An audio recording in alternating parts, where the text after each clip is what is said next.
నమస్తే. భారతదేశ సమాజం వివిధ మతాలతోనూ, వివిధ కులాలతోనూ, పలు ప్రాంతాలతోనూ ఉన్నటువంటి సమాజం. అయినా అఖండ భారతం ఐక్యంగా ఉంటుంది.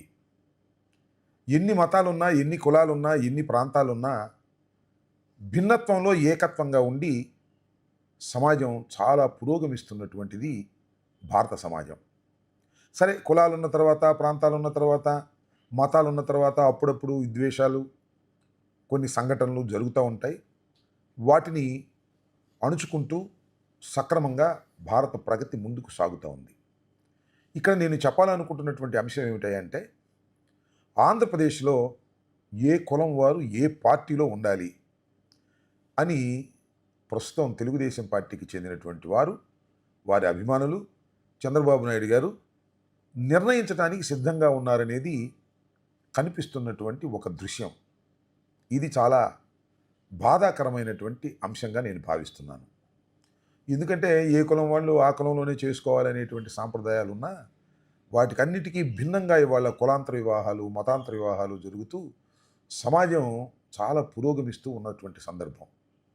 అయితే ఆంధ్రప్రదేశ్లో మాత్రం ఈ కులం వారు ఈ పార్టీలోనే ఉండాలి అని నిర్దేశించేటటువంటి కార్యక్రమాలు చేస్తున్నారు. రీసెంట్గా సత్తెనపల్లి నియోజకవర్గం పెదనమిలిపూర్లో గుత్తా లక్ష్మయ్య అనే వ్యక్తిని అక్కడ డిఎస్పి హనుమంతరావు ఏమన్నాడో మీరు వైరల్ అయినటువంటి విషయాలు చూసే ఉంటారు. యారా, కమ్మోడి వయ్యుండి జగన్ వెంట తిరుగుతున్నావా, కమ్మోడి వయ్యుండి వైసీపీలో ఉంటున్నావా అనేటువంటి మాట మాట్లాడాడు. అంటే దీని వెనుక అర్థం ఏమిటి అని అడుగుతా ఉన్నా. అంటే కమ్మారు ఎవ్వరూ కూడా వైసీపీలో ఉండకూడదా? కమ్మారందరూ కూడా తెలుగుదేశంలోనే ఉండాలా? తెలుగుదేశంలోనే ఉంటేనే వారు కమ్మవారు, లేకపోతే కమ్మవారు కాదు అనేటువంటి పద్ధతుల్లో ఇవాళ చంద్రబాబు నాయుడు గారి నాయకత్వంలో ఉన్నటువంటి ప్రభుత్వం ఇవాళ పనిచేస్తుందనేటువంటి అంశాన్ని ఇక్కడ మనం గుర్తించవలసినటువంటి అంశం ఉందని నేను చెప్పదలుచుకున్నాను. ఒక్కసారి మనం వైసీపీలో ఉన్నటువంటి కమ్మ కులానికి చెందినటువంటి నాయకుల్ని పరిశీలించినట్లయితే ఒకసారి చూద్దాం. కొడాలి నాని, వల్లభనేని వంశీ, అలాగే అబ్బయ్య చౌదరి, దేవినేని అవినాష్, తలసిల రఘురాం, అన్నాబత్తుని శివకుమార్, నంబూరి శంకర్రావు, మొన్నటిదాకానేమో సోమేపల్లి సాంబయ్య గారి అల్లుడైన మర్రి రాజశేఖర్కి మొన్నటిదాకా ఉన్నాడు, ఇప్పుడు పార్టీ నుంచి రాజీనామా చేశాడు అనుకోండి. ఇంకా చాలామంది కమ్మ దిగ్గజాలు వైఎస్ఆర్ కాంగ్రెస్ పార్టీలో ఉన్నాయి. అంతకుముందు కాంగ్రెస్ పార్టీలో కూడా ఉన్నారు. ఇవాళ ఎవరైతే వైఎస్ఆర్సీపీలో ఉన్నటువంటి కమ్మ కులానికి చెందినటువంటి నాయకుల మీద చంద్రబాబు నాయుడు గారి ప్రభుత్వం ధ్వజమెత్తుతూ ఉంది.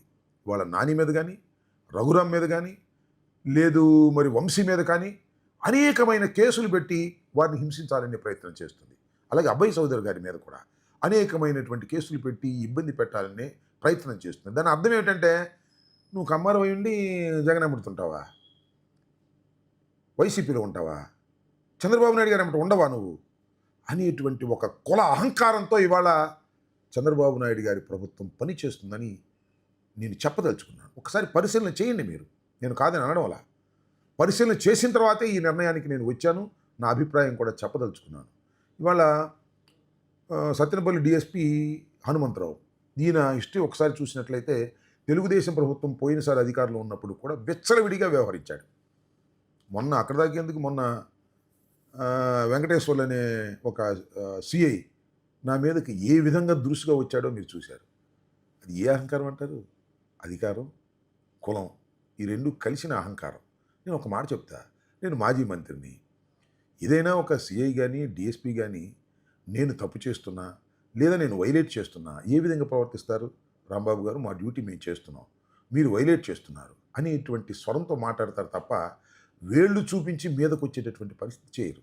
ఎందుకంటే వాళ్ళకి ఆ సపోర్ట్ ఉంది, వాళ్ళు అలా చేస్తున్నారు కాబట్టి లోకేష్ సపోర్ట్ ఉంది. నువ్వు మావాడివి కాబట్టి నువ్వు రెచ్చిపో, నీకు నేను ప్రొటెక్షన్ ఇస్తాను అనేటువంటి పద్ధతుల్లో ఇవాళ అధికారులు, పోలీసు అధికారులు కూడా కుల అహంకారంతో రెచ్చిపోతూ ఉన్నారు.